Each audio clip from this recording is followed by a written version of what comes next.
Donc, N total égale N0 plus alpha. Donc, la composition du mélange à l'équilibre, donc pour PCl5 égale N0 moins X, donc c'est 1 moins 0,47. Donc, ça vous fait 0,53 mol.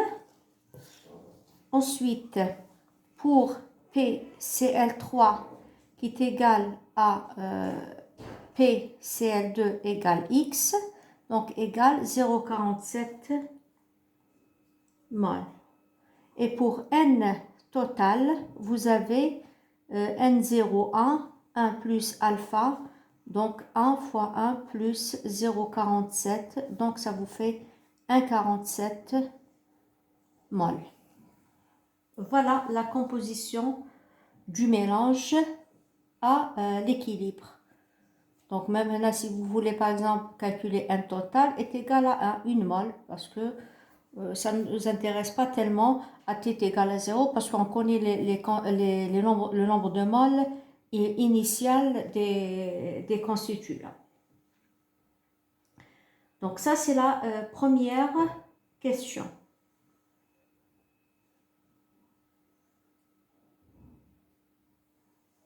La deuxième, P, B, la pression totale, P totale, point d'interrogation.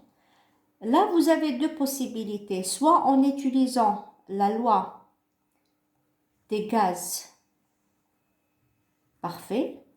Donc, vous avez PV, P total, V égale N total fois RT. Donc, P total égale N total fois RT sur V. Donc, P total égale nombre de moles, on a trouvé 1,47 fois R, on va le prendre en atmosphère parce qu'on va calculer directement la pression en atmosphère. Donc, ici, vous avez mol, d'accord, 0,82 litres atmosphère mol moins 1 Kelvin moins 1 sur fois T, bien sûr, fois en Kelvin, on avait dit 796 Kelvin sur le volume V 10 litres. Donc, vous allez trouver la valeur de 9,6 atmosphères. Ou bien,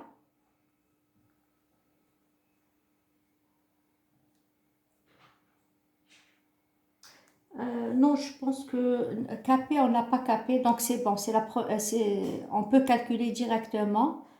On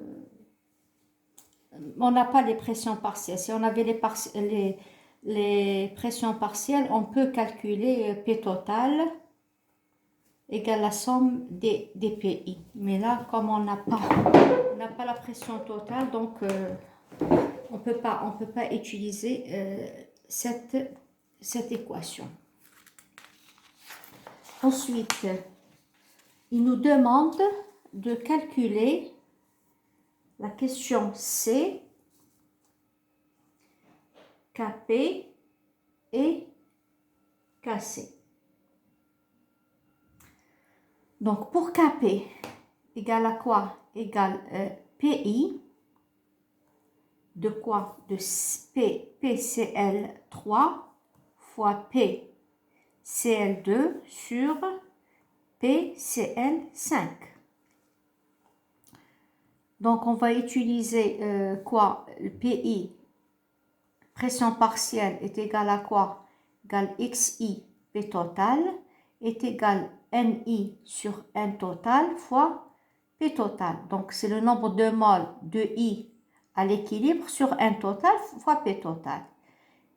On va remplacer les valeurs de chaque constituant. Donc, KP. Pour le PCl3, on avait trouvé PCl3, on avait trouvé le nombre de moles à l'équilibre 0,47. sur n total qui est 1,47, d'accord? Pour le PCL2, c'est la même chose, c'est 0,47 sur 1,47 fois P total au carré. Donc P total au carré, nous l'avons déjà calculé, donc c'est 9,6 atmosphères. Sur PCL5, on avait trouvé 0,53 sur 1,47 fois P total. Donc je simplifie, je simplifie. Donc qu'est-ce qu'on aura à la fin? On aura 0,47 au carré, d'accord, sur 0,53 fois 1,47 fois la pression 9,6 atmosphères égale 2,72. Donc Kp égale 2,72. Je répète que pour Kp, je l'ai déjà dit qu'il n'a pas d'unité, c'est une constante.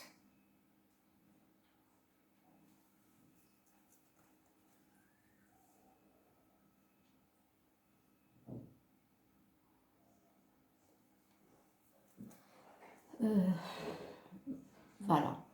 Ensuite, il demande de calculer Kc. Nous avons déjà vu la relation entre Kp et Kc. Donc Kp égale à quoi? Égale Kc fois RT à la puissance delta n. Et delta n égale, c'est le nombre de produits, le nombre de moles des produits donc de PCl3 plus nombre de moles de Cl2 plus A moins nombre de moles de PCl5A. Donc delta n égale 1 mole.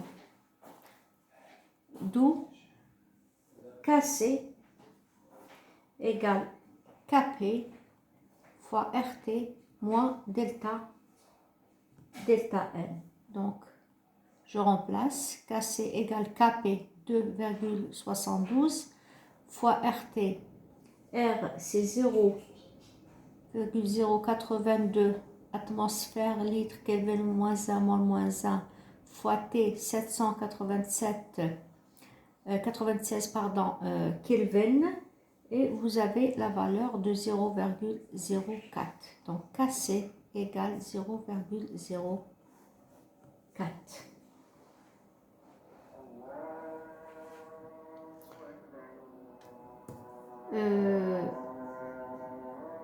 La deuxième question, c'est d'exprimer Kp en fonction du coefficient de dissociation alpha et de la pression totale du mélange gazeux.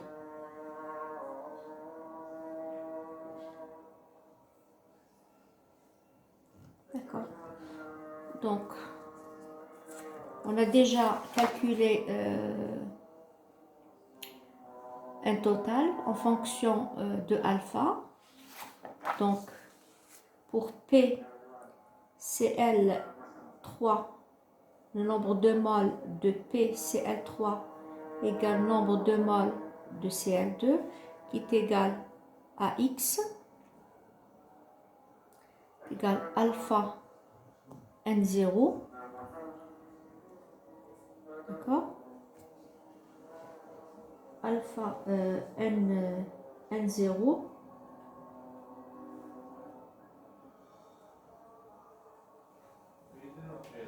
et nombre de moles de PCl5, c'était N0 moins alpha N0, donc c'était N0 1 moins alpha.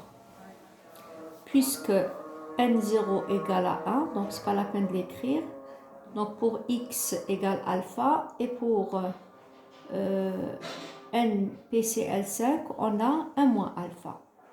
Donc si je veux écrire Kp en fonction de alpha, je rappelle pour PI, on l'a déjà écrit ça, donc NI sur N total. Donc pour PCl3, pression PCl3 fois PCl2 sur PCl5. Donc est égal à quoi? Égal alpha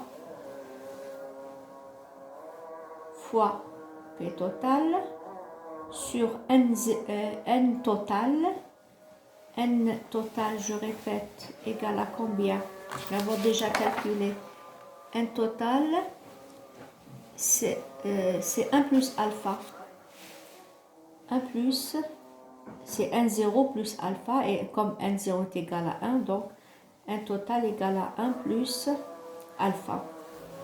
Donc sur 1 plus alpha fois alpha P total sur 1 plus alpha sur le nombre de moles de PCl5 qui est égal à 1 moins alpha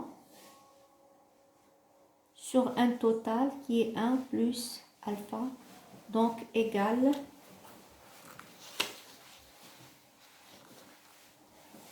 alpha au carré fois sur 1 moins alpha au carré fois P total.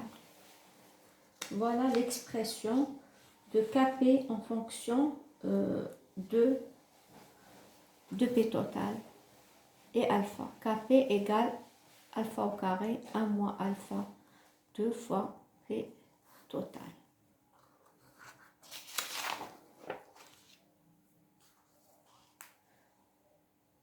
Troisième question.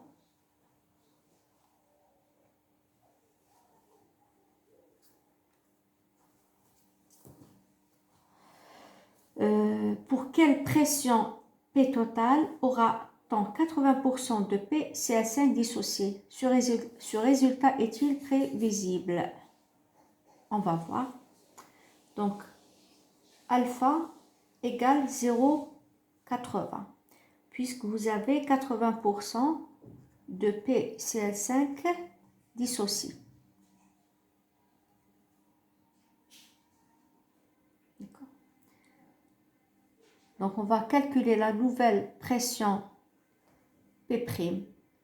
Donc, on va utiliser l'équation de tout à l'heure. Donc, Kp égale quoi? Égale alpha au carré sur 1 moins alpha au carré fois P total, prime. Bien sûr, Kp, c'est une constante. Donc, à partir de cette équation, je vais avoir P total prime égale quoi? Égale Kp fois 1 moins alpha au carré sur alpha au carré. Donc, P total prime égale Kp, nous l'avons déjà calculé, c'était la valeur de 2,72 fois 1, 80%, donc c'est 0,80 au carré sur 0,80 au carré. Donc, on va trouver une valeur de 1,53 atmosphères. Donc, P total, le premier, c'était 9,6 atmosphères.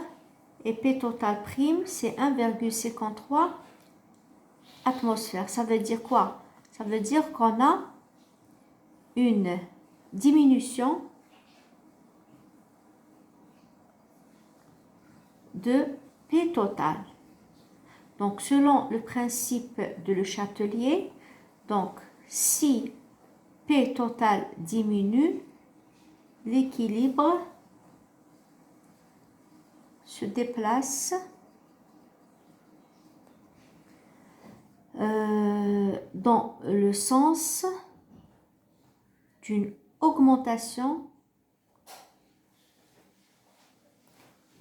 de N total gazeux, c'est-à-dire le sens A, ce qui est prévisible. C'est bon. Puisque alpha augmente, donc la dissociation augmente, ça veut dire que je vais aller dans le sens A. Ce résultat, effectivement, il est prévisible.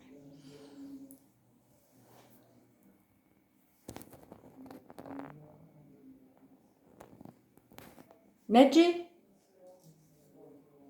هيا شوف لي واخا بقى ما enregistré والو حين ندز ها راني شفت في